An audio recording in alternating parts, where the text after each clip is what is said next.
Sharati Sheta Mira Pranachi Manu Ekre Dakuki Mahayana Treyari Manekai Hahura Haramaya Manaki Umai Trehina Ekasha Ire Sharati Sheta Mira Pranachi Manu Ekre Dakuki Mahayana Treyari Manekai Hahura Haramaya Manaki Umai Trehina Ekasha Ire Sharati Sheta Mira Pranachi Manu Ekre Dakuki Mahayana Treyari Let them know it's 45 minutes, 5:15 start time. Okay. She's just sequencing the presentation and she needs a shower. Okay. Tahamira Pranachi Manu Ekre Dakuki Mahayana Treyari Manekai Hahura Haramaya Manaki Umai Trehina Ekasha Ire Sharadike Sheta Mira Pranachi Manu Ekre Dakuki Mahayana Treyari Manekai Hahura Haramaya Manaki Umahe Trehina Ekasha. This is last one. Sharadike Sheta Mira Pranachi Manu Ekre Dakuki Mahayana Treyari Manekai Hahura Haramaya Manaki. Okay, and then you steady the no, you don't move. And then you set a seal. The Ashalam Ta Ikashada Ashalam Ta Ikashada Ashalam Ta Ikashada. Then you gently can move from underneath your pillar. Okay. Before we have Karen and everybody else demonstrate Suriyas 4, 5, and 6 as we sing the Sangha Kemalahati, Az just wanted to say that they'll be in at 5:15. So I have no idea what time it is since I went into timelessness and left my watch. Okay, great. Okay, where'd Georgie go?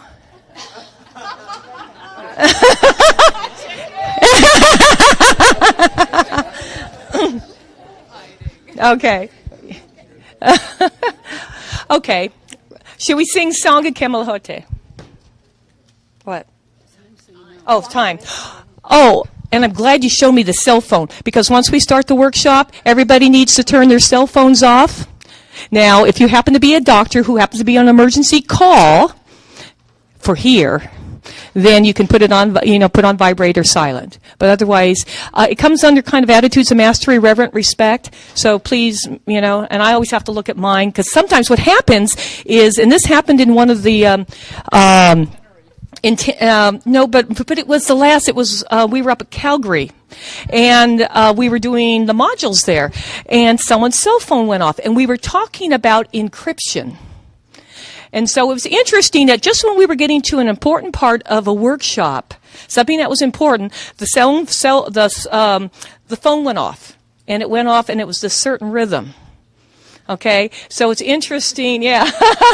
and I looked up at Pammy. I said, encryption, So when you have your cell phone on, it can actually be used by other forces. That happens a lot lately, especially for doing important work, just like things tend to disappear from computers and from files and things like that.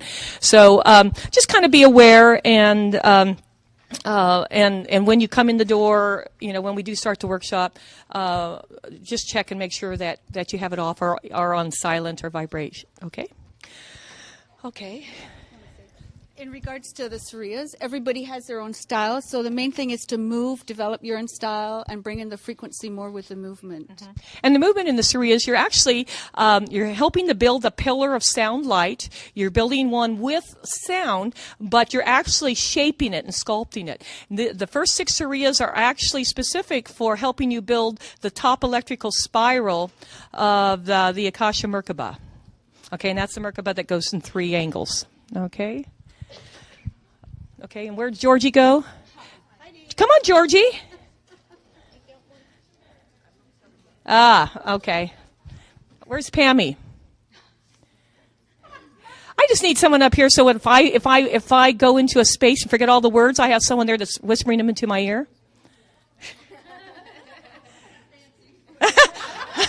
I know she told me I kind of dance a bit. I had a teacher one time that said I look like Sister Act, sometimes when I'm up here. Okay?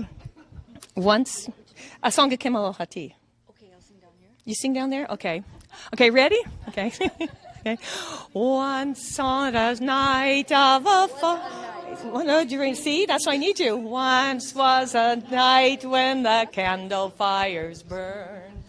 Once was a night when the nightingales sing. Once on this night worlds were born. Once on a day when the sun shone its brightest. Once on a day when the breezes rose high. Once on a day when the rivers flowed with sorrow. Once on this day worlds were born. But today, in this moment, in the need of the fire, burns a long aching dream of life returned from the pyre. Oh, come near, new life reborn. Come, come, rise from the waters. Come, come, rise from the sea. Reach forth, heart of the lion, ringing out from the ancient lands of destiny. Once were a people's pure and innocence. Once were a people's loving and free. Once were a people's alive with eternal life. Once were a people's the higher lay in victory. Once came a wind from gold from the lonely places. Once came a spawn of the dark fallen sun. Once careless way of the demons spread suffering. Once stricken the higher labor done. But today, in this moment, in the warmth of the sun, rise the long hidden peoples of the gold and silver one. Oh, come near, Hialeah reborn. Come, rise from the dreamlands. Come, rise from memory. Reach forth, children of El Hialeah. Camelot awaits thee where the golden portals call. Now in a dream, all the worlds that have gone away. Now in a dream, walking forth to the dawn. Here in this dream, reaching forth to the universe and call to the port of our home. Come, open the doorways. Come, let us be free. Here now, we give of our love to thee, the homeland so long for, sacred Camelohati.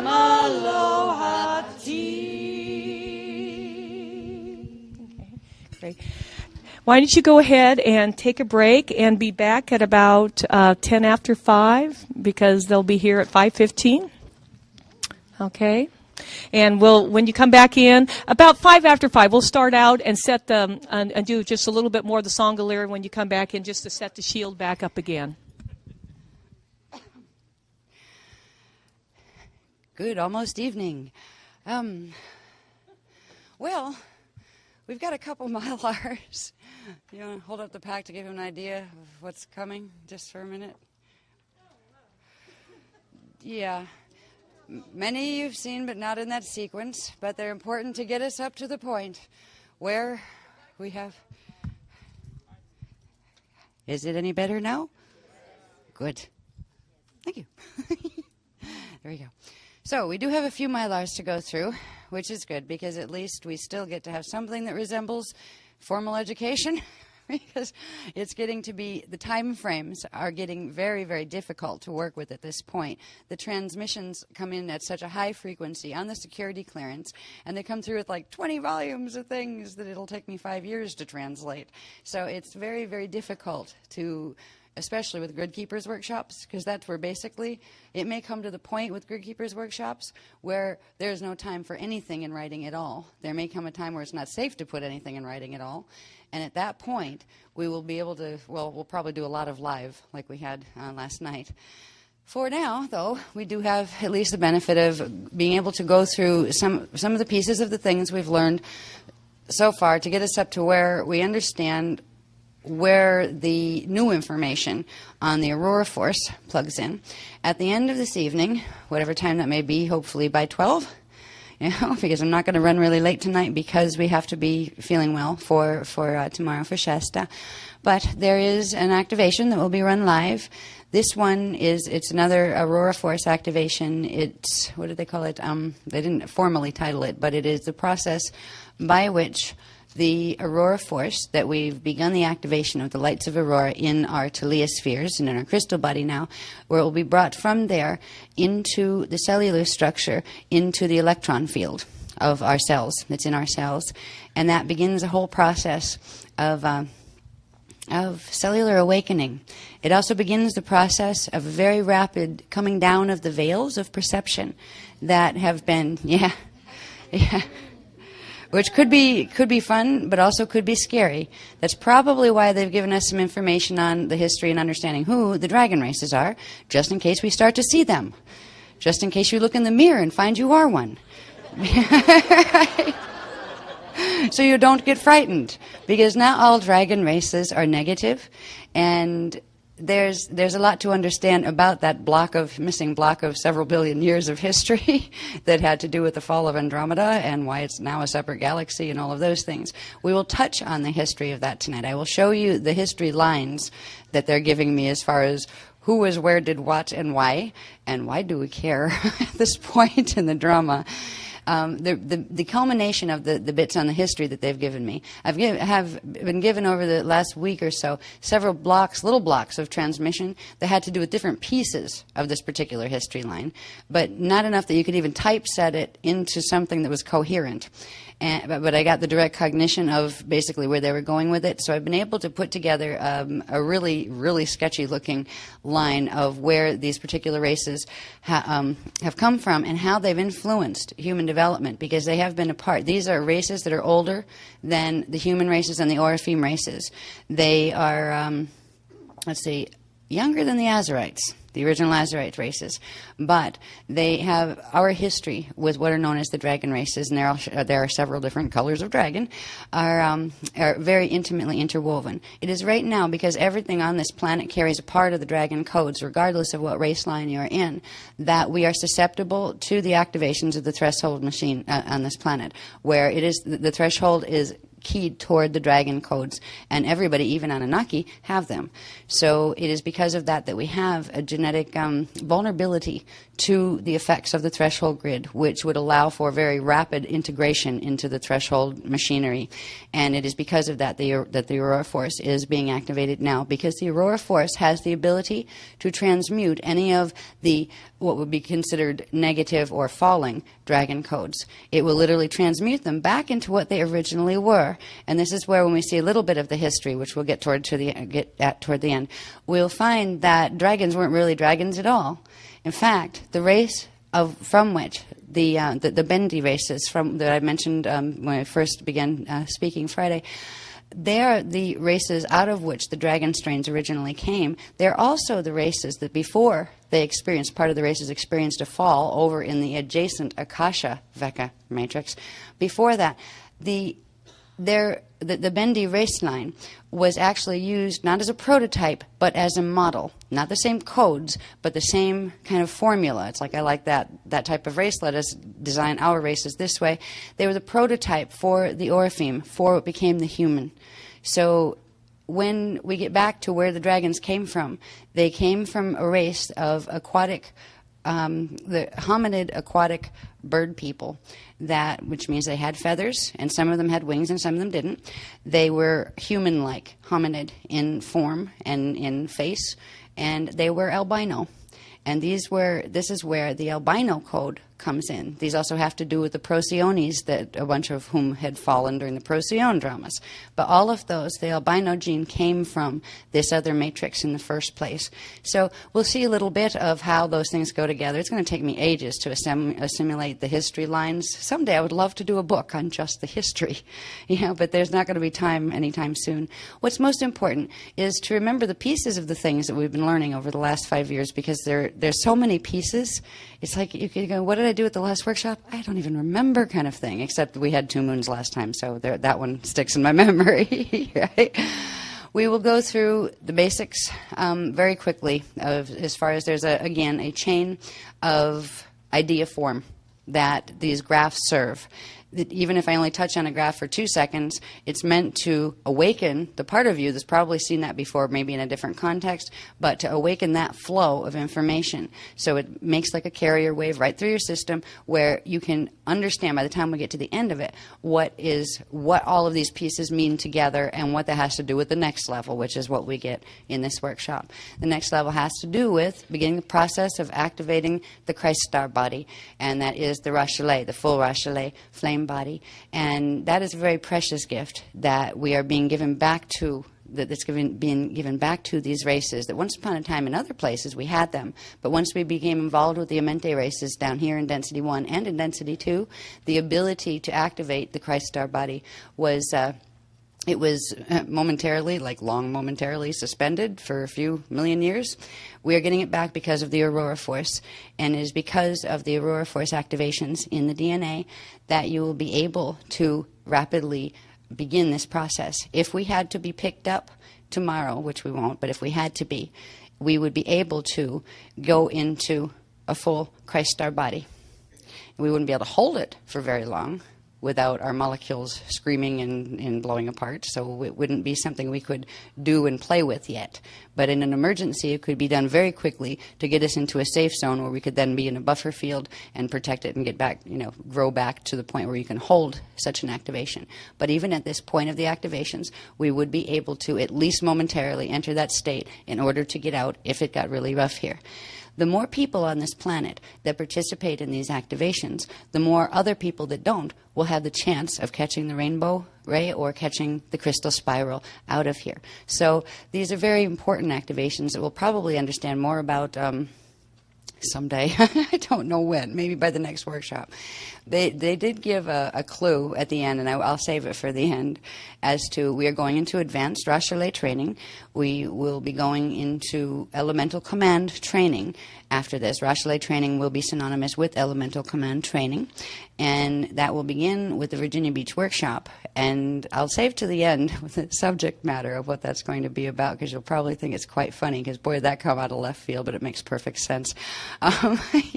So I will get on with what I would like to cover as far as the base sequence that we're going through to get to the point where we have where we can look at some of the new very scratchy diagrams, because again, they're giving me diagrams that have to do with the things, these new things we're finding out about, like the Ruta clusters and those things and how they fit into the structure of the crystal body. And these diagrams are not easy. So I've been able to do a little bit of sketches just to show you a bit of what they look like. Toward the end of the diagram series, you will see in relation to crystal body where these things fit in a bit. And also when we talk about the Earth and the Eartha, what that might look like as far as the spheres within spheres go, and where in that relationship is this aurora field that we've talked about. So it'll hopefully bring the pieces together enough that when you leave here tonight, you'll feel ready for the first official commission, first large official commission. It is a hosting commission of a recognized Templar team, which means for a long time we've been a Templar team in training. And there are other small collectives actually in training on this planet that eventually we will meet with, that in their own way have been doing similar type things, but not in English, and most of them are very remote. They are not doing it publicly in the same way we are. As far as I know, we are the only left standing Templar team that is teaching the truth of ascension and the true Templar teachings. What's really sad is those who became involved with the Daisy of Death paradigm and took what was supposed to be the beginnings of our teachings, where there was a certain being who came in and was part of our team and was body snatched right after he started to begin teaching what would have become these teachings, and I was coming in as the second wave to bring the next ones. Well, it's very sad that was one of the teams. I won't mention any names, but it's the one most popular for teaching Daisy of Death, and this has to do with what dragon races have been up to, because it's one of those that are working a fall agenda that actually hijacked that and body snatched. So the persons that are running some of the other movements aren't who they originally started out to be. What's going to be interesting is to see what happens after we finish the Telos exchange. We might want to refer to it as that happens tomorrow at Shasta. There's a lot of the controllers of the dragon groups who are, like the Billy Mahatma, who are going to have to drop what they stole at the door. It might be interesting to see, out of what takes place tomorrow, if some of the people that were in the New Age movement before, that were teaching parts of what were these materials, and then they went in a completely different direction than the materials had supposed to be, these people some of them might actually come back in body. And it might be interesting to see. So I'm hopeful on that. I'm hopeful, but not gullible. It probably won't happen with that particular group. But anyway, what we've always taught, as we know, here we go, the heat's already, excuse me. Time for the striptease. Pardon my pajamas, by the way. I did not have time to take a shower or any of that stuff. So I just kind of threw a cloak over pajamas, and now I'm in my pajamas. But I'm getting heat, and I can't teach when I'm in heat. Yeah. I figure I might as well wear pajamas for work because I don't get to wear them to sleep. Right. All right. This and again, I'm going to go through these graph series fast because you've seen, most of you at least have seen them all at least once, if not a million times. Just to remind us all that we are teaching the teachings that have to do with the Cathara grid, the natural Cathara grid that's based on the base 12 coding. It is the Christ code is the only mathematical program that allows for the eternal life structure. So all of the Cathara information is based on the Christic Cathara grid, is the eternal life Cathara grid. Next one, please. If we remember, we've taught from the beginning, part-5 phasing. This becomes important, again, because there's a lot of things we learned from the point of first part-5 phasing to going all through crystal body structure of K2-3 to all sorts of history and grid mechanics to what does this have to do with everything again? When we get back to tachyon cycles and activating the tachyons in the body, activating the keys in the body, it's important to remember what a part-5 is, and to remember it's the process of part-5 phasing that actually creates the sparks that become their Kilana sparks, that become the keys, that become tachyons, that eventually, when tachyon cycles are complete, become the activation of that core Rochelet flame that allows for full activation of the Amareya flame body in order to not only be able to go up, down, and sideways in the outer domains of creation, but to be able to go back in and out with the natural starborn creation process. So I just wanted to touch base with the fact that part-5, from the beginning, we've been teaching this, and we've taken it right up to what we are doing now. The activations we're doing now are all about what part-5 are doing, and their phasing creates the 15-dimensional time matrices of primal order.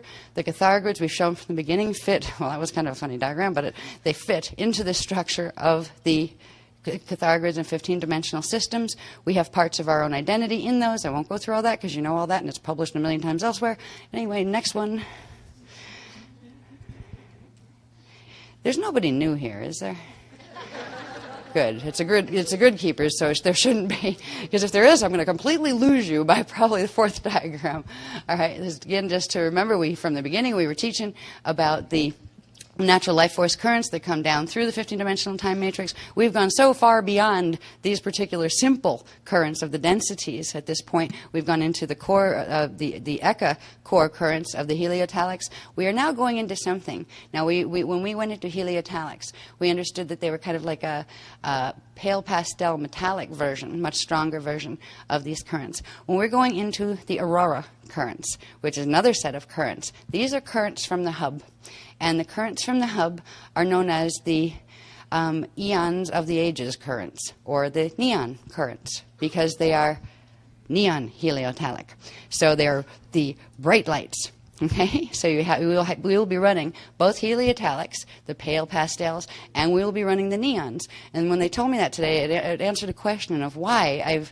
I've always had certain, like, just aversions to certain colors. I've never been particularly fond of orange, particularly salmon color orange. I don't know why. I just kind of like, nyeh, nyeh. I'm not a peach person, you know what I mean? Well, I had to get shorts when we moved to Arizona because I didn't have any shorts to wear, and all of a sudden, in Walmart, because I love Walmart only because, not because what they do on the planet, but because if you need to buy cheap shirts, they've got them. Well, they had them in these bright neon colors, not quite like the kind of jackets that hunters wear, right? But I ended up with these neon things, and I was like, what is happening? The colors kept coming to me like, okay, I'm going to spend $5 on a pair of shorts, and I'm not going to go over that, right? The only ones I could find were that color, right? So same with a sweater, same with a bathing suit. It's been getting very, very strange where neons are coming to me even if I haven't directly called them. So if you find neon things moving towards you, it might not be clothes, it might be other things, or if you see neon lights start to fly behind your eyelids when you're going to sleep at night, realize that the neon currents, and they're not garish actually, they're a very pretty type of neon. Sometimes you see certain types of neon in neon light signs and that kind of thing. Sometimes it can be really garish and really annoying. Other times they're actually quite pretty and ethereal and glowing. It's more the ethereal and glowing type neons, but they are incoming. So anyway, we are now past the regular 15-dimensional ray currents. We are using those, and we've expanded them to have the heliotalics in them with the pale pastel metallics. And now we're going into the bright neon metallics, which are, I don't know what they call those, neometallics? I don't know. Anyway, they are from the hubs and from the edons. You will get those color spectra. They are also the colors of natural, what would be like aurora borealis kind of things going, you know, the night skies. If you were in a system whose Templar was functioning properly, you would see absolutely gorgeous neon colors, and you'd have neon sunsets and sunrises and those kind of things as these currents would naturally come in periodically. And then they dissipate and go into the pale heliotalics and then back into the more muted tones of the outer rays. Then they'd cycle back through and you'd have neon sunsets again. So there'd be a whole natural process of when hub and edon currents would normally come in, and then you'd have the echicore currents, or the heliotalics, come in, and then you'd have the ray currents. And they'd progressively continue to cycle. Right now, we don't see much real neon currents here. We only see the fake kind that they make by playing with gases, and they don't touch it at all. There's a whole feel to these that is actually very still. You would think that neons, because they're bright, would be agitating. And if you stare at a neon light, you will get an agitation feeling after a while in your field because it's not the natural spectrum. But these neons are still. Their heliotalics have a wave to them. You can feel a gentle movement. Neons are still, and they just seem to go on forever. They speak quietly, but forever. So anyway, I want to point out that there's new currents coming in, way beyond what we're dealing with here, but they ride through all of these frequencies here that make up the natural spectrum in our outer domain. Next one, please. As you know, we've talked for a long time about the bones of creation, where all those Cathara grids form very specific integrated structures. It's called the stairway to heaven, where we have the different levels, and this was just the bones of the outer domains of manifestation before we ever learned about the fact there were edons and middle and hubs and cores, right? But this was just the basic structure of the stairway to heaven as we worked up from where we are down here in our little universal 15-dimensional system Vecca quadrant, all the way up through there's our Vecca quadrant again, through the Akasha level, through the Akasha A, through the Akasha level, through the Akasha A level, through the Akasha A level of the Eucatharista body, the 4 levels of the Eucatharista body. It is the structure of the outer domains of universal and cosmic creation. It is also the structure of each layer of your identity and your multidimensional anatomy. Next one, please. When we're at the top, at level 4 of the Eucatharista body, this is the bones of the Eucatharista body that shows within it all of the other things. And down here and here someplace, if I can find that, right there is our little Vecca quadrant. And this is the bones of the structure of outer creation that we're a part of. And each one of these outer. When you see an outer, there will be inner ones in between all these that we'll see in a second. Next one, please. Okay, this is showing simply the beginning of understanding where there are bones, there are balls. And the balls of creation are the light cells of creation that form electromagnetic, spherical electromagnetic standing domains of frequency. This is just the Eucharistota level, the larger balls. It's not showing there's a whole ball structure that goes like this. Around every time you see a Cathara grid, there's sets of balls within balls within balls. These balls are the product of what happens when Partakai phase. And that is when we get into the starborn sequence. Now, this is just the level 4, the big level of the outer domains, the balls of the outer domains, and they're the inner balls of the outer domains, and these would be the outer balls that are around here that I haven't even tried to plug into that diagram because 8.5 by 11 paper is very, very small when you start doing these. So that was just to remind us that where you have the bones, you also have the balls. Next one, please. This again is still at the level 4, and every level going down has its own set, but the balls have specific names, and these are the unison clusters. There are 15-cell clusters that go all the way down. For everywhere you see a Cathara grid will have a 15-cell cluster. It will also have a set of things that come out from the core before you even get to the 15-cell cluster. So we were learning about these they were added, almost fully added in to Cathara 2.3. We're still working on those 38 pages, by the way, for those who are waiting. They will come eventually. I think there's a piece we're still waiting for. That's why they're still on the shelf saying 30 pages for K2.3 for a year now. But since we were going to give them to you as an extra free gift anyway, you haven't lost anything that you paid for. So they're coming. But just to remind you that the ball structures are very complex. These are the balls that form the light body structure. When people are teaching light body, and it really frustrates me sometimes because they really get into, we know so much because we teach about the 4-body system. 4 bodies? Missing a few, right? Like thousands, right? There are many, many cells and domains. Each one of these cells is not only a part of your own light body structure, it is also part of the cosmic light body structure. That means these are reality fields, electromagnetic spherical domains in which manifestations of one kind or another occur. We are existing in one, and it's one of those little tiny ones way down inside the bones where there's little tiny balls in there. But we are our system is part of this larger collection of light cells, which are the balls or cells of creation that are formed on the bones of creation. Next one, please. Okay, that was the top level, level 4 of the Eucharistota body. There's levels in between, which take us down to level 1, which is where we are. This is our Cathara grid right here for our system. This is 12 dimensions of our 15-dimensional system.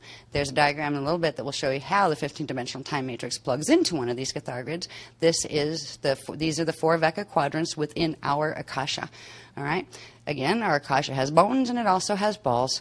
These would be just the primary circulations or spheres within which all sorts of ball clusters that form the immediate local density light bodies and primal light field light bodies of your Akaveka body system emerge. So I just wanted to remind you that we have the Eucharistota body structure. We start with the big one now, the level 4, which is up at source level, let's say, the full expansion. Then it comes all the way down to where we are in these Vecca systems down here. And that's ours in its start position. When we get to the end, we'll remember again that these rotate, where the PCM, it's called the PCM universe, rotates that way with its primal light field, and the PKA system, part antiparticle, rotates this way with its light field.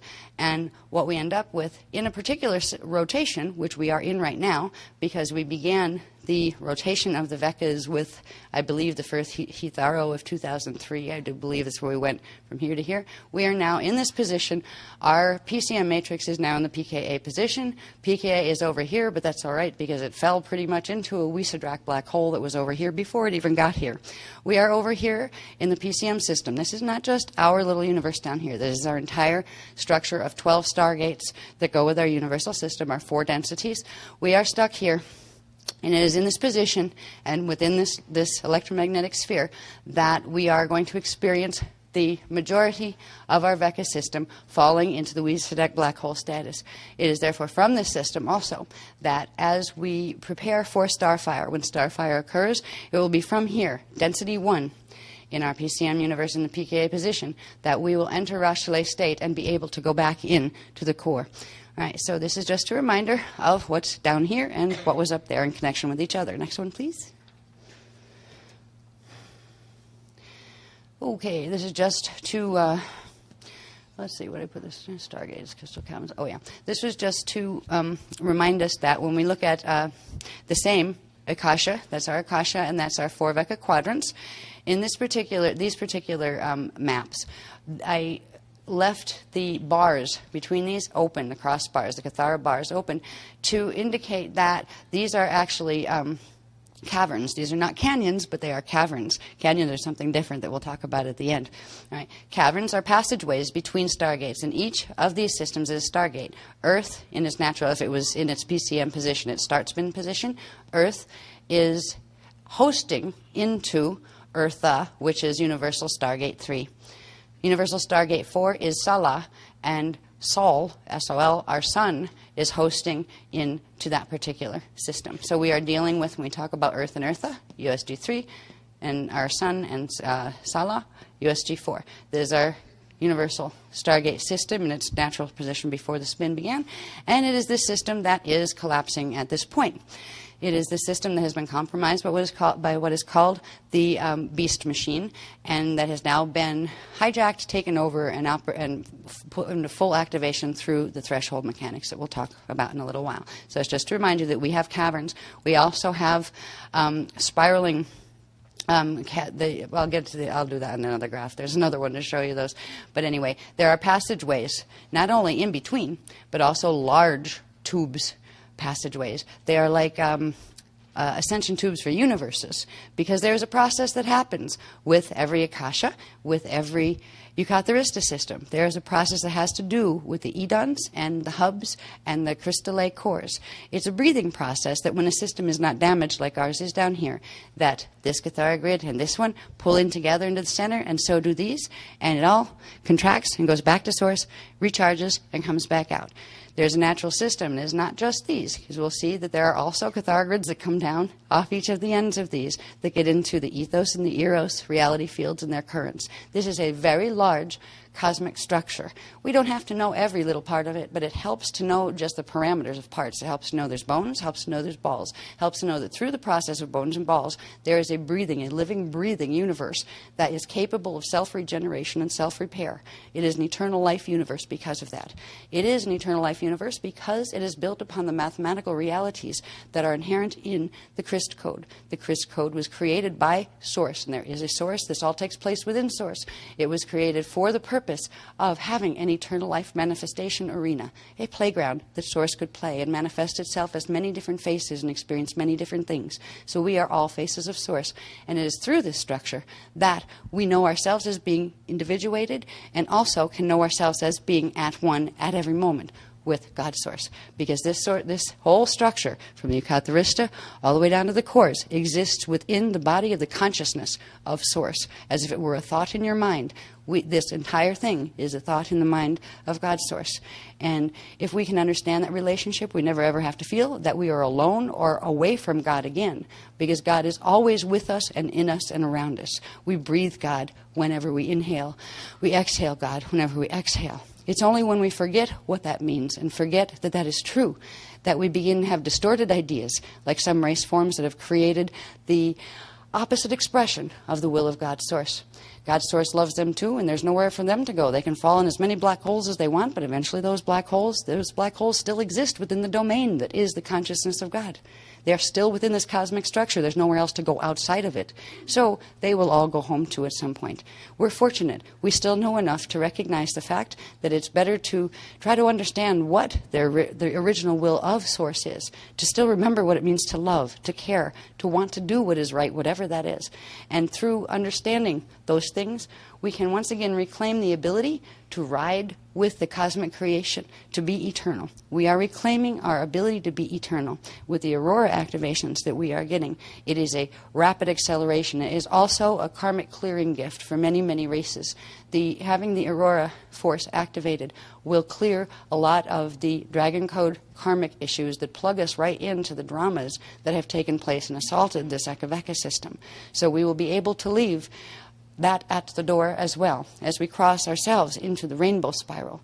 Because what we will be doing as we move through the activations tomorrow at Shasta, most of which will be quiet, because we're not to make a spectacle of ourselves up on the mountain, because we may never be invited back or anything. We wouldn't want to make trouble there. But we are going to get an activation set up there that will mark the passage of us stepping from what is now still the path of fall, the path of threshold, out into the path of the rainbow. From there, most people that work with these teachings that are indigo and that are angelic human, that still have enough coding, will be able to stay on the path of rainbow for a while and then cross up to the path of the crystal spiral, which is the full ascension spiral that can fully ride into the experience of starfire. Those who are on the middle rainbow path, at least that middle path is now here. It wasn't here until the activations that took place during the time when we had the Phoenix Workshop. The Phoenix Workshop didn't do those. That was Easter. We just happened to have the Phoenix Workshop at the time when those activations on the cosmic level and the universal level were coming through. So there's a lot of hope now for all of us. This is the next step. And anyway, let's get on to the next graph. I can take a graph and go on for hours talking about nothing to do with the graph. This is it's like it's a springboard for a tangent. Anyway, this is just to remind us. Now, these diagrams, I believe, were from, I think, the India trip in 2005. This is where we got introduced to the fact that not only do we have our Akasha and our Veka systems, and that are part of the Ukatharista structure, but as if you had one template here as the top of a plate and one as the bottom, there's another one underneath. We have what are called our Veka template, which is the Le'atori flame. Its core center flame is called the Le'atori flame. We have the twin flame to the Le'atori is the Le'adore flame. So when we talk about the flames, we are talking about the core generator cells, the eternal standing waveforms of radiation and consciousness at the center points out of which Ekaveka systems emerge. They each have different names or tonal resonances when they're translated into outer language. We've got Le'atori. We are of the Le'atori system over here. On the flip side of the same matrix, the twin side is the Adori. We are actually on the bottom side of that plate. If it were a plate and you saw one of these Kathara sets this way, there's one on top, one on bottom, and they run through each other.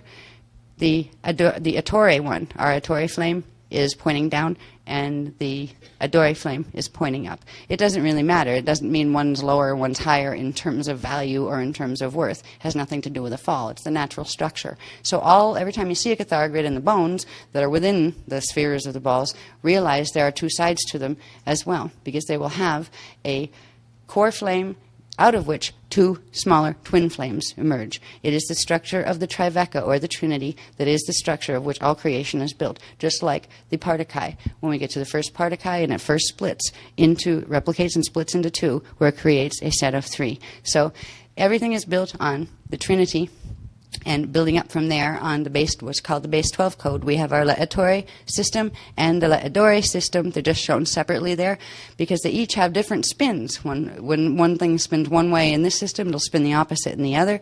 And these particular graphs just showed what the cores were doing, where each level of the flames were. There's lots and lots of detail to this work. And at this point, I can't remember the detail because there's so much new stuff coming in every time we do a workshop. But these things are somewhere in published form in the Indian material. Next one, please.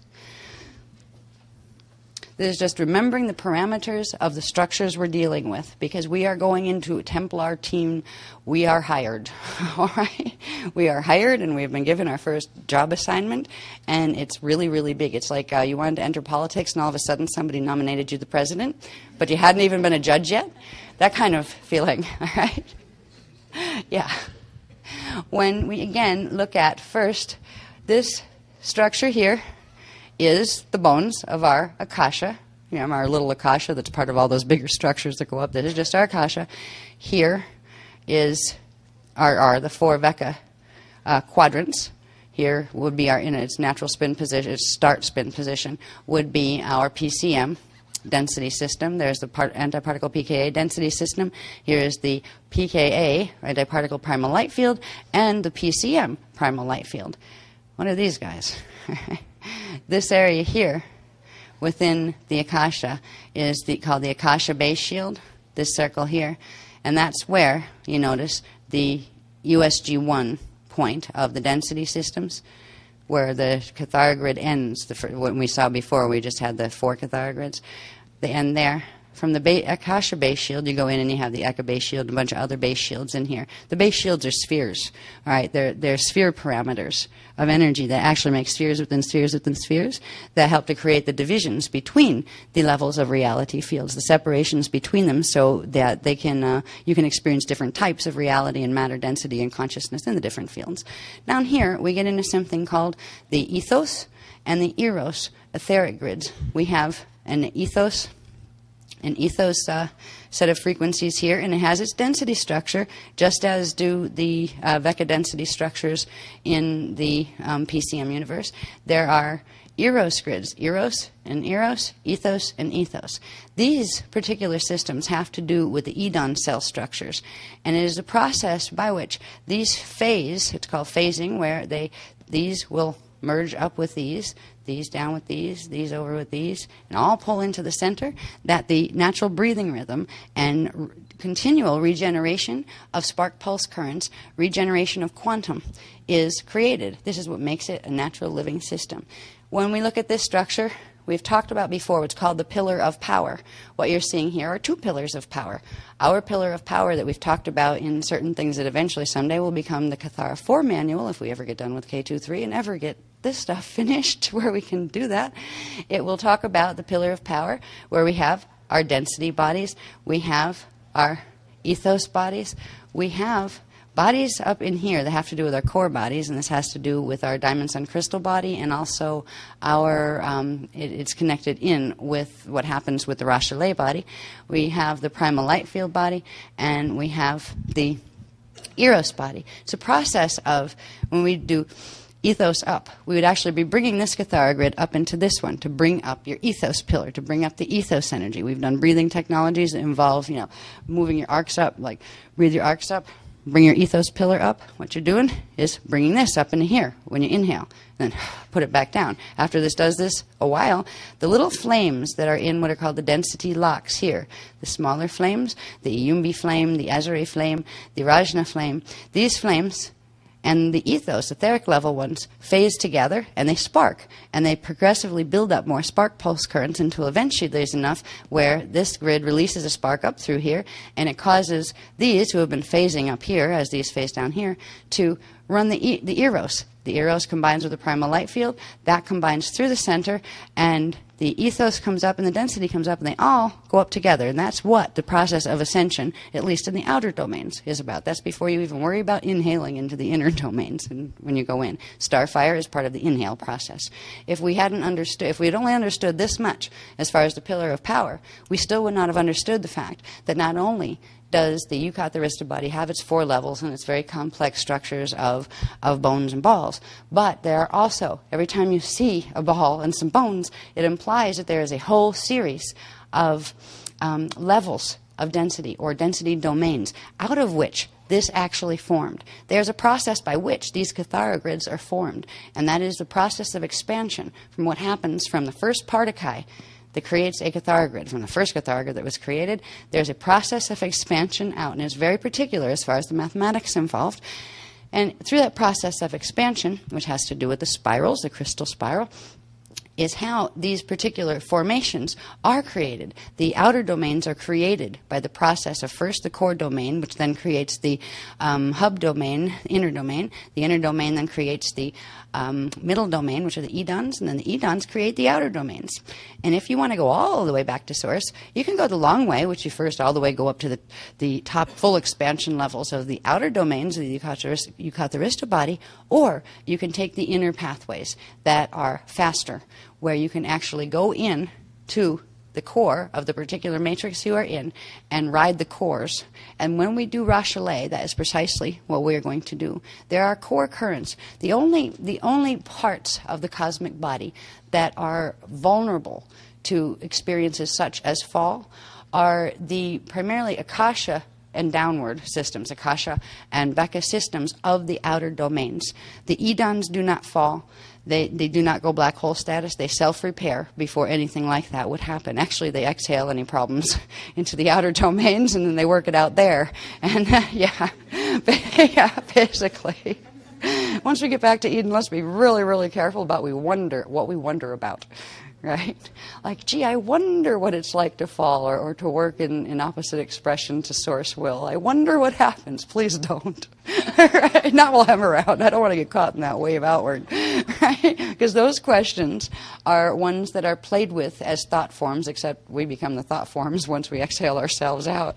Once you're in the outer domains, there are vulnerability levels. Progressively, as you go up from the Veka levels into the Akasha level, and then from the Akasha level, once you get up into the Akasha A levels, even of the outer domains, there are different levels of matter density. You can still have manifestations and physical type forms, but the consciousness is much clearer and has much stronger memory and direct connection to source, so you don't have falls even on the Akasha A level.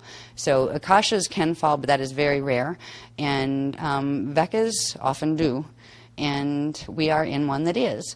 When we get out of here and get a chance to regroup and maybe do a nice spa week or something somewhere in Eden for about 5 million years, right?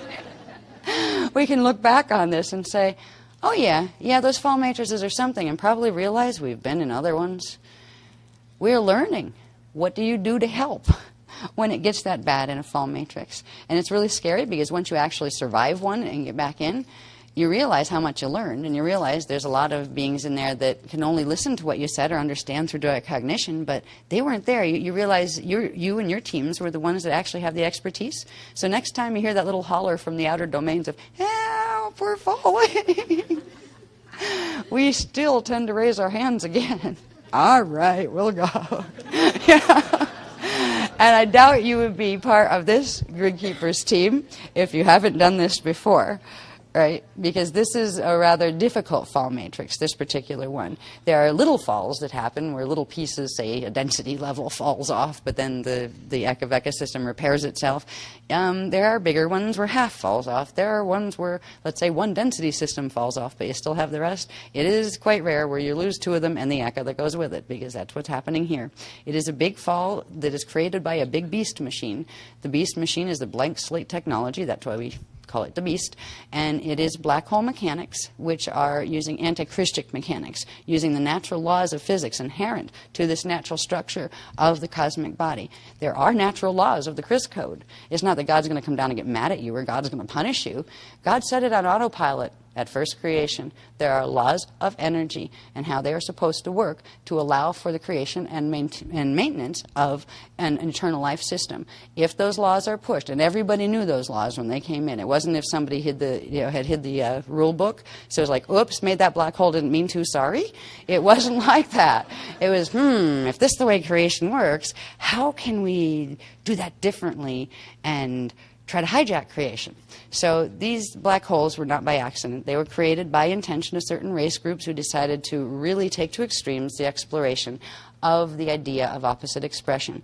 They are now getting the result in energy. God's not punishing them. They are punishing themselves. They are showing themselves why it is useful to yourself, if nothing else, to abide by the natural laws of physics mechanics by which eternal life creation operates, because it has a built-in mechanism of self-healing, which means it will purge anything that gets to the point where it could threaten the entire structure and make it anything but what it is, which is eternal. So we are in the process of watching the eternal body of God source, the manifest part of the body of God source, which is the cosmic matrix, healing itself. We can look at a fall in many ways, but if we can recognize it as a healing for all concerned and a natural immune system process of the cosmic body, it is a different context. It will let your emotional body free from all the negative programming that you might, or assumptions you might have about falls. Because there's been a lot of whining going on in this particular time matrix for a very long time with races who did indeed fall because they progressively and repeatedly broke the natural laws of physics in this matrix, made black holes, did horrible things to other cultures. And there would always be the whine, oh, but don't you feel sorry for us? Yeah, sort of. Well, sorry? Sorry worked the first 1,000,000 times. After that, you can say, well, I feel compassion for you. And you get to the point where you realize, and I realize how twisted you are. And I realize the fact that in your twistedness, You're hoping I feel sorry for you. Why? Because then you got me. Then I will feel bad and want to make it better and want to fix it for you and take your karma for you and protect you from what you've created and those kind of things. It's not a situation where feeling sorry for any of this works. All right? Sorry is just an excuse for something else that wants to suck your energy to attach to you. You can feel compassion as much as you want. Compassion is self-empowered. It means, I would love for things to be better. And if you see someone suffering, it doesn't mean don't get involved. It means help when you can, but do not martyr yourself, because martyrdom is not in service to the Christ. If you are an element of the body of God's source, and you are particularly needed in this system that is falling in order to help out those who do not want to fall, and you martyr yourself, you're not only selling yourself in the part of God that you are short, you're selling all those other beings who were depending on your codes, who were depending on your expertise to get them out. So martyrdom is a lie that was created by the fallen races. And I hope that doesn't get me killed in certain parts of the globe by saying that. It is no disrespect to the belief systems that got twisted into thinking martyrdom was okay. Christianity is one of the big ones. They do it subtly, where poor Jesus died on the cross. He martyred himself for all of our sins. So of course we're supposed to do the same, because Jesus is the role model we're trying to live up to. Jesus didn't even get crucified. He left through the gates. This was a fabrication.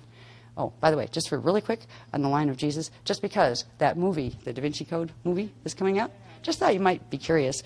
The lines that they are identifying as far as, like, let's say, family lines and Illuminati lines, these are the Jeshua 9 lines that were the Leviathan lines, if you didn't figure that out already. So there is distorted truth within that movie, but it is not talking about the real Jesus, the Christ bearer. All right? And if you want to know a little bit about the two Jeshuas, you can read Voyagers, because there's a little bit in there. I won't even ever elaborate on that. I knew these people too personally, and there were some really wacky things that went down in those times. It wouldn't help to tell the true creation story in relation to what went down in biblical times, because there were lots of race lines left. The one main one that they try to say is the Christ line that has come up from the crucified Jesus, who was neither of the Jeshuas. All right, there was a man crucified, he was not a Jeshua.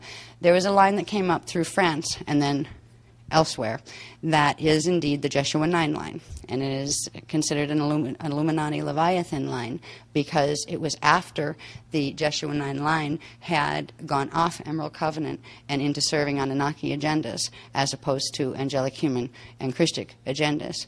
There are 7 lines that were left behind by Jeshua 12, and there is one in the black communities, there is one in what would be considered white communities.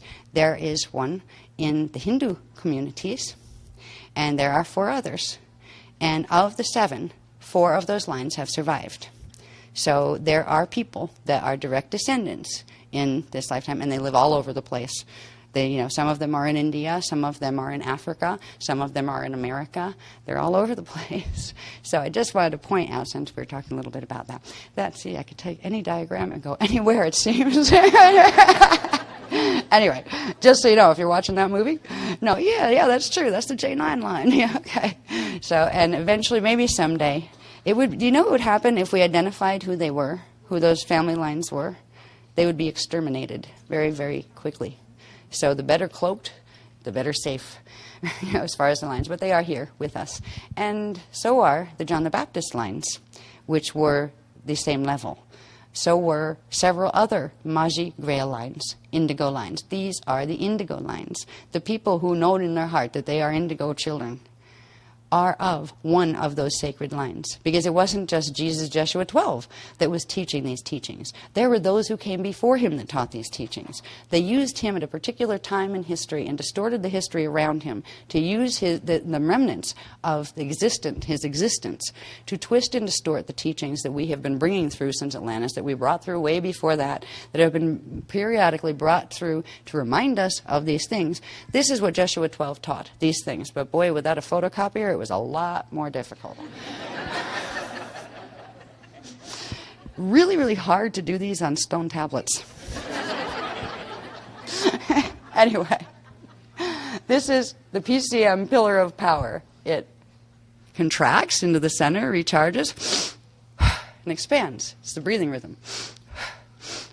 your own light body does the same thing when it's working properly, and that's what we've progressively been building the ability to do, was to get the natural light body structure where it could bring the ethos up, bring the eros down, where it can begin the process of recharging itself to be able to purge the mutation that was holding parts of this grid. If it weren't for the fact that Earth and Eartha are two interwoven right now, but separate identities in as far as energy structure. Eartha was the first one, and it hosted in a fallen part of Tara from density 2 that was named Earth. Right? If it weren't for that fact, and it was just Earth and that was it, and we were all on Earth, we would not be able to reverse mutate. All of this is being run through the Eartha core in order to get D12 frequency back, in order to get the heliotalics in. It all had to come through Eartha core. Without Eartha, Earth would have fallen, and we would have fallen with her. So there's a gift given by Eartha that Eartha never mentioned very much, but it is the gift of being able to bring those frequencies out, because without the ability to anchor D12 frequency, which Earth didn't have at the point of the stellar activation cycle, we wouldn't be having these classes. So when we breathe, on a universal level, cosmic level, this is taking place, and at a little tiny level, if you imagine yourself in your body and your cathara grid right here, when you breathe, it is first a process of bringing the ethos up, and then at a certain point, the eros comes down, and at a certain point, you actually shift 45-degree angular rotation of particle spin and go into your eka to recharge. That's before we even get into hubs. That's before we even get into going into the internals of creation. All right, that's just traveling up and down. That's general ascension, as it's taught, is how to get from down here to up here, and then from up here to up in this grid, and from up in this grid up to the next level of the Akasha A, from the Akasha A up to the Akasha A, and then what do? Well, by then you're a very, very large cloud of consciousness that knows itself as a collective, and it can decide whether it wants to go in, whether it wants to go back and start all over again, but you are eternal at that point, even if you're in the outer domains. Next one, please.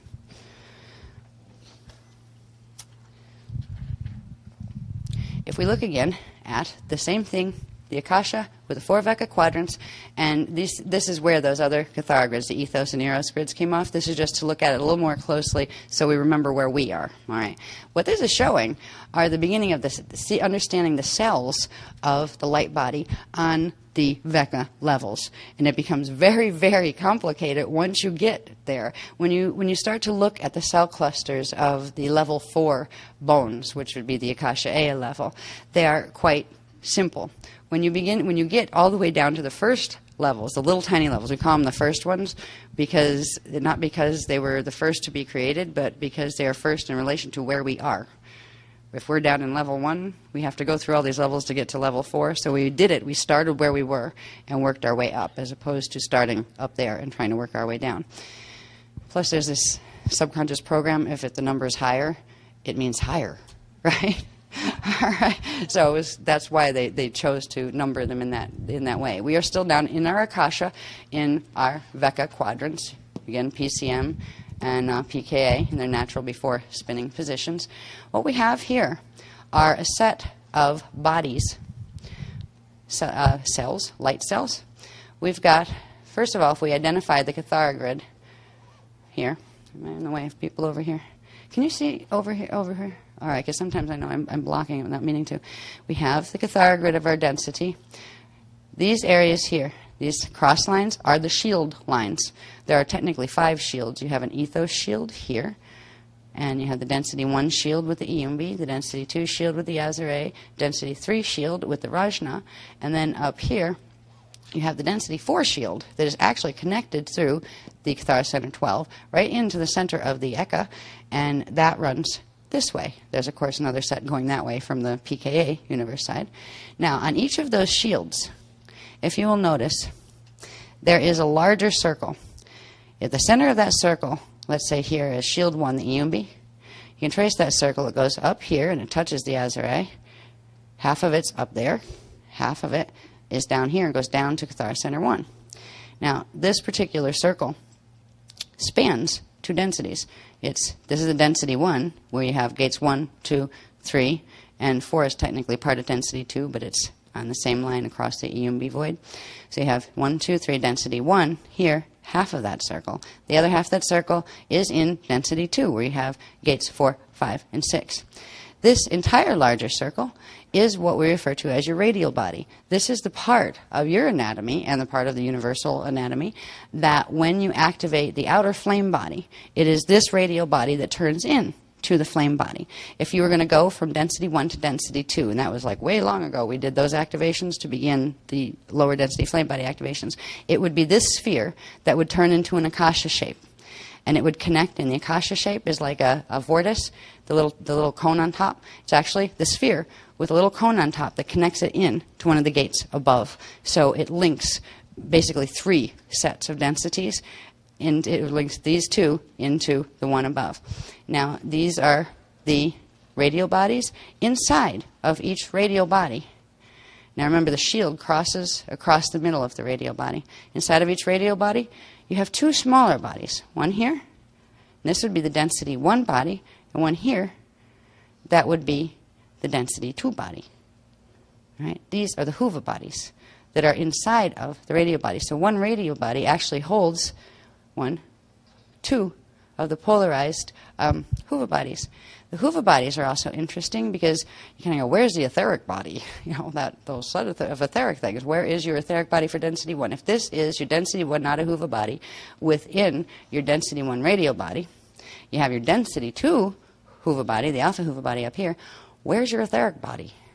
Well, the thing that you have that's running right here that you can feel get hot sometimes these days maybe is another sphere that runs here. It is your ethos etheric body. It actually comes from the grid down here because the etheric body for density 1 is actually up here running through the sphere of density 2. So you have an etheric from the dimension below with the density of that particular density. So you have density 1 etheric with density 2 density body, right, of the Huva bodies. And a Huva body is that combination, is the combination of an etheric body from the frequency set below with the matter body of the frequency set that is called by that dimensional number. So what we have here, that other field that is running through our density 1 Huva body, isn't the density 1 etheric body, because that's up here. It is the etheric body, part of the ethos etheric body. It is the ethos body from when the ethos grid that's down here. It also has a sphere. There's actually the linking sphere. It's called the Edon body. You would have the other catholic grids coming down this way. You would have another large sphere that would span the ethos 2 densities, but going down that way. And it would actually be the density 1 ethos body is what creates this flame field here, that flaming feeling that you call your etheric body here that we've referred to from the beginning as the etheric body, because we had to use common terms to get to the point where you could understand that there were very many particulars in terms of common terms. Like there's a lot in the New Age movement about, oh, etheric this, etheric that. Well, we've got etherics, we got heliothalics, we got ethos, eros, magnos, electros, all sorts of different currents that go with different parts of the anatomy. So when we talked in the beginning about etheric body, it was referring to that small layer that you can feel, and you can actually feel where it is. Sometimes you can even see it. It flashes by kind of like bluish or grayish. That is actually the frequencies coming up from the ethos. They've been severely mutated because of the mutation in the DNA and on the planet, where they have not been able to run in their proper strength or in their proper currents. We are restoring that, and right now the people who've been working with these technologies pretty much have the ability to run your ethos now, and that's why you're being able to feel the activation. Some of you might not feel them yet, but if you start getting what we like to refer to with a laugh as lava skin, where it feels like this heat. Sometimes you'll see where the heat comes up, sometimes it won't. All of a sudden you'll just like get a wave of heat that feels like it's on your skin and you can't peel it off, and it isn't comfortable. The skin may break out instantly in cold sweat, and you might feel like you're going to die if it's over here. If it happens like across the chest area when these chakras start to do, what you're doing is your chakras are beginning to process more of the natural ethos and eros frequencies that are coming down from above. As we open these things, they will start to purge mutations that are in the chakras. When we get into the aurora activations that we're doing now, at the end I'll talk a little bit about its connection to the chakra system, because this is where we've avoided trying to work too much with the chakras, because there's only so much you could do with the chakras while the rest of the mutation was still being held in the crystal seals that hold the chakras. The crystal seals are connected to the teleospheres. The teleospheres are what have been, of the crystal body, are what have been being controlled progressively by the Metatronic mess on this planet. So it was not an easy fix. Yeah, you can reset a chakra and might bring it into balance. You can reset its Metatronic program, no problem. What a lot of healing has done that we've gone through on this planet with all your healers doing their thing and meaning well, wanting to help. If there's a trauma in a chakra, it may be because the natural chakra is trying to purge the Metatronic mess that's progressively running through as the Metatronic code activates in the planetary grids. If you help that chakra to balance, what you're actually doing is giving more energy to the Metatronic mutation unless you've learned how to transmit something that's not Metatronic. So a lot of the healing stuff actually helped expedite the Metatronic initiation of the bodies. And these are a lot of people in different movements that didn't even hear about Metatron. They weren't consciously serving that energy, but they had been tricked into it because those who gave certain healing programs knew very well what they were connected to. And they did that specifically so they could have little soldiers running around transmitting more of the Metatronic frequencies from their own Metatronic coding to amplify the same in others. When we started with Cathara healing, we started with aspects that had to be handled first before you could dare to expect to fix a chakra. At this point, finally, with the Aurora activations, we are going to go into being able to fix the chakra systems as well. We've given it Band-Aids. We've been able to use some of the coding to begin to get the natural frequencies running. That's why the base 12 frequencies, that's why we can at least feel sometimes the lava skin and things coming. It means it's working. Lava skin happens when the natural currents coming up intersect with part of the atomic Metatronic mess, and they will purge it. And you get that heat flash feel from the purging of the detritus, you could call it, of stuff that doesn't belong there, that is reverse-coded, pieces of reverse coding that don't belong in your DNA, in your system, in your chakra seals. So those heats, when they shut off, they mean that purging is done. A burst of natural current came through, it hit unnatural currents, it burned off the unnatural currents, transmuted them back to space dust, basically, and to Partakai dust, and then the heat stops because it's clear. Then you get the next burst, and it happens again. So we are going through a healing process with these waves. I've asked them, I said, we're getting these heat flashes this bad, or at least I am. What am I going to do, explode when I go through a Stargate? If I get much hotter, I feel like I'm just going to burst into flames, seriously, that, my body can't handle this. And they said, no, actually, when you do the Stargate passage, it doesn't hurt. You don't feel the heats like that. It's fully temperature controlled, it's fully comfortable. Any of the burning stuff that we get it's about purging. It's about clearing out the mutation and allowing the natural frequencies to come in. So you don't have to worry about when you go through the Stargates because they're not going to let you through them if you're going to go through massive burning and spontaneously combust. The Guardians don't do that. Only Zetas do that by accident. But anyway, I wanted to point out the structure of the bodies.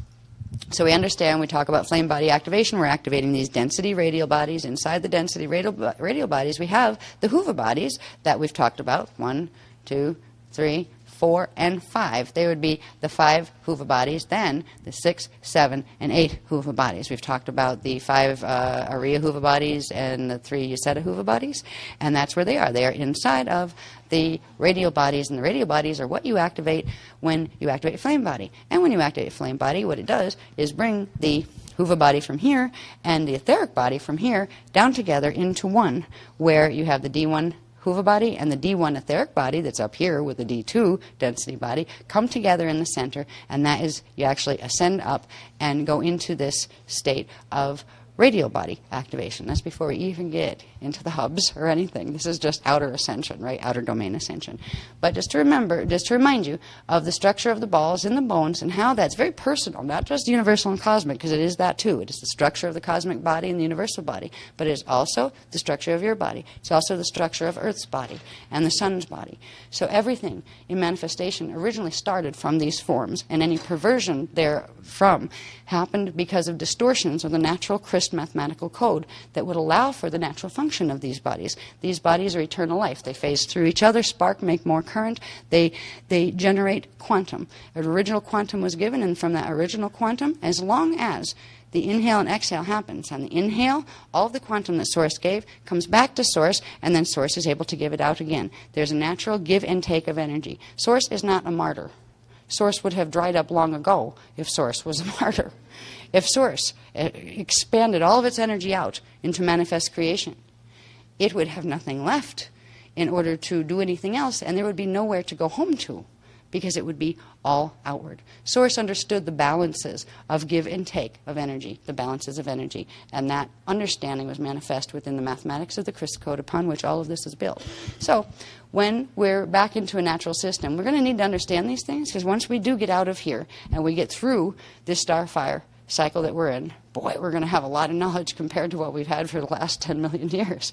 But we're going to need to understand the basics of the system we're in. And the system we're going to be in is the natural living Christic system.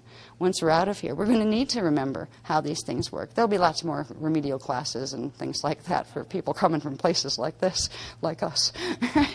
So anyway, this is the basic structure. We can learn some of this and retain it while we go through. At least we can maybe start in like grade 4 instead of preschool. When we look a little bit more closely at that same thing, we're looking at here is the density, and here is the parallel light field, right? Because remember, it's our density, PCM, and the parallel, PKA, light field that form the immediate part of our pillar of power. Just to show you that there are names for each one of these levels. There are Huva bodies and our radial bodies, and each...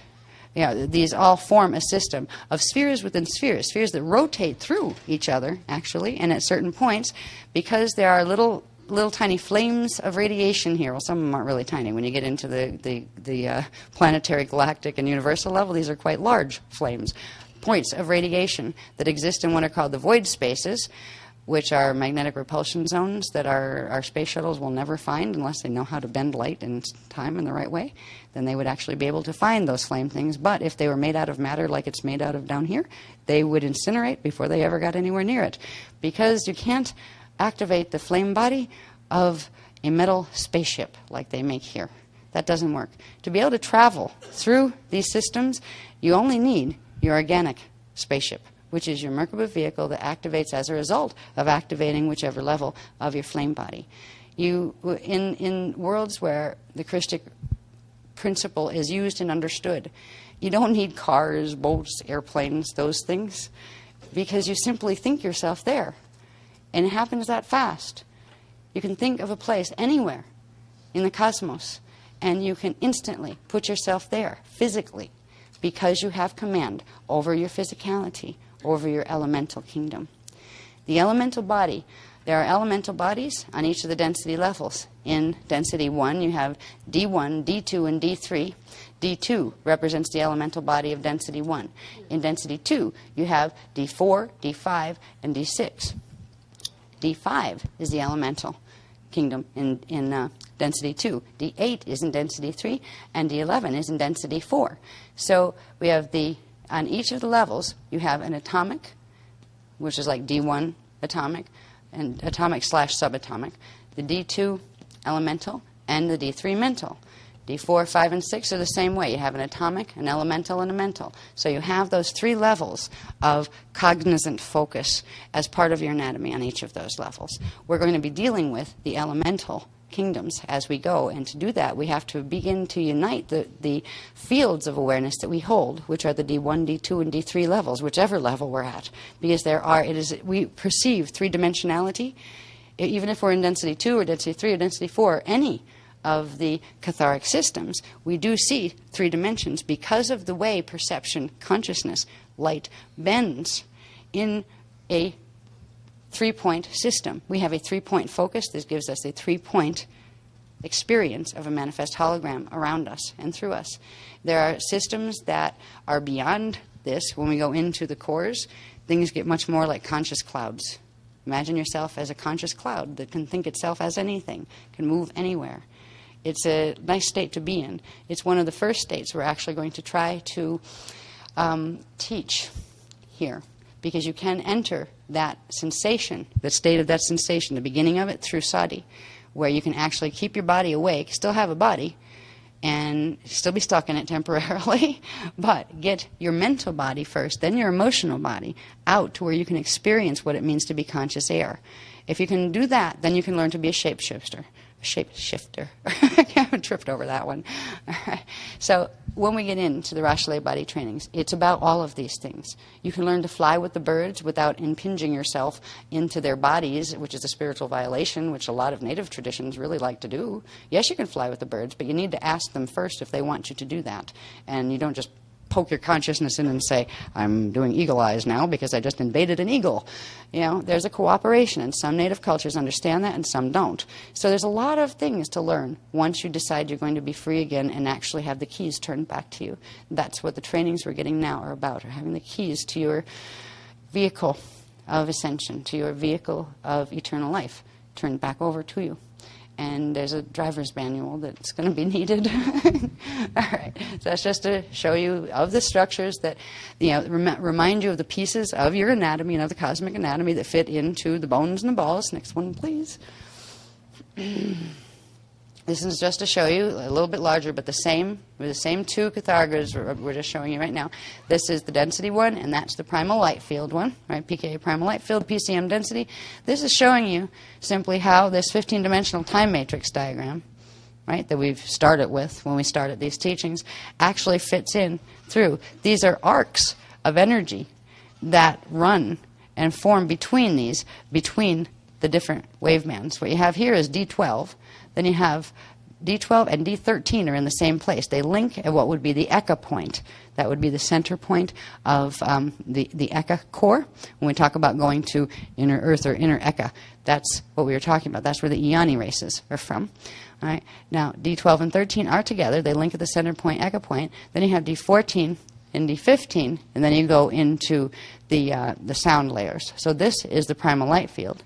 Now, it's from that point that would actually be the Iyumbi point on the primal light field grid, coming all the way down to the Cathara Center 1 point, the D1 point on the density grid, that these circulations of energy, these waveforms that form the 15-dimensional time matrix are formed. And the 5 Huva bodies are contained within them, and so are the radial bodies, and I forget how many of those there are. There's one for each shield, and there are 5 shields, so there should be 5 in that grid and probably 5 in that.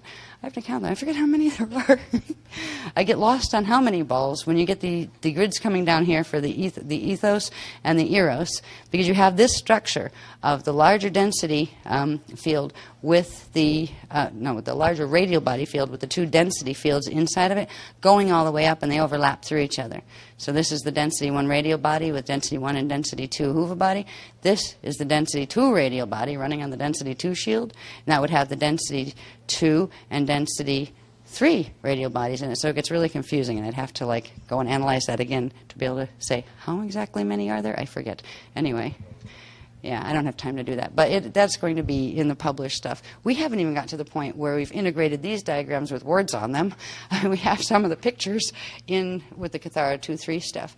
But this information came in after we were learning about the crystal body structure and all of those things that Cathara 2-3 focused on. This is some of the information. Don't have to. Oh, okay. Yeah, I don't have to get that done before dinner. Right. Okay. Thanks for erasing that thought. Where was I? Usually you do that psychically. Oh, okay. Yeah. He's very good at what he wants me to hurry up and get on with things. He'll actually do something, and for a minute it'll just knock me mentally, right? And I'll lose track of myself. Wait a minute. Once in a while, the beloveds will do that, but a lot of times you do it. Say, come on. Yeah, anyway. Not only do we have the density radial bodies with the Huva bodies in them, we also have these larger spheres around them that span the entire 12-dimensional structure. These are the structures of the universal Stargate system in our 15-dimensional Vecca system, and also of our own 12 dimensions levels of our bodies. So all of these have different names, which I'm not even going to go into now, but this is the stuff that's going to be part of it in K23, and eventually we'll assemble all of it once we get all the balls sorted out and in what order they came, and that kind of thing. So there's, you know, if there's ever time, there's a creation story here that is phenomenal. If we just figure out where the beginning is. Because we started, I think, at the end, and we're working back toward it. But the beginning is the first particle, and finally we do have the pieces that fit into that. They get into what's called the starborn cycle, which is how the bones and the balls form in the first place to create this cosmic structure. So we do have that part too. We even have what happened before the first particle, and we have things that are on the process of encryption, or the little tiny radiation codes of gelesic matter states that are held within particle that actually create what are called joules. Now here we have joules in relation to units of heat. It's a measurement of heat that's held in something that when it burns it releases X amount of heat that is recorded in something called joules. Joules are actually actual things that are in the etheric state behind every atom. So this goes right into joules have to do with calories and how many calories are needed for a system to burn. I mean, it's all there. We could plug it right in at this point, but there's so much detail in those pieces in between. It's going to be a while. So that's why I like to remind you of the pieces, the most important ones, because they're the ones we're dealing with right now, that if you're going to be able to fix your biology, you need to understand the anatomy it's connected to. But there is a beautiful creation story here, and I really hope that before we leave with Starfire, that we can at least leave behind, at least for those who end up in the Guff Fall, where the Guff Fall is, it's part of the falling matrix, but gets protected from going all the way to Wiesdrak because it holds a small one-way hub connection. They can at least have the books of the creation story, the true creation story. These are the true Christian teachings, but they're also the true teachings of Allah. They're also the true teachings of every religion that calls itself a religion on this planet. Originally, there were 12, and they each held a piece of the knowledge that was part of this. And it's a lot more interesting that God said, "Let there be light," and there was. Yeah, there was. But boy, was that an understatement. Yeah. Right. What happened before God said, "Let there be light"? Because before there was light, there were particle, right? And before there were particle, there were the first thought. And that's how the first particle formed. Remember that stuff? So anyway, this is just to show you, these are the intimate structures, the immediate intimate structures of the light cells that form your anatomy here. Right now, in our universal level, the only part of the light cells of this entire Vecca quadrant that are going to make it into Starfire are the ones down here. So everything, the consciousness fields that were up here, the connection to D12 is now severed from D11 here. This axis has actually shifted over this way and is broken off from its center core connection, which means it is a falling matrix at that point. It means the energy that is in this light field here will eventually, through just, even if it was used well, if there was no other energy put back into it, it would eventually, just from the power of its own spin, expend the quantum that it has. And if it cannot phase, which means be able to do the inhale, exhale on occasion, and more frequently do the phase up and down in order to spark to make more quantum, it will not be able to replenish its quantum. And that's what it means by having a falling matrix. That's a natural fall, where things go wrong to a point where it gets to the point where it will break its natural axis connection, and it will become a finite quantum of energy that will eventually expend itself to the point where it implodes. And then it goes back as space dust, which are particle dust, and that particle dust then will go in on the next inhale of the rest of the system that it fell from. So it will go back to source. It will just go back without a memory matrix. The consciousness that was there will not have cohesion anymore. It will be units of consciousness. It will be back to ashes, dust to dust thing. It was about that. What's happened in this matrix is not, however, a natural fall.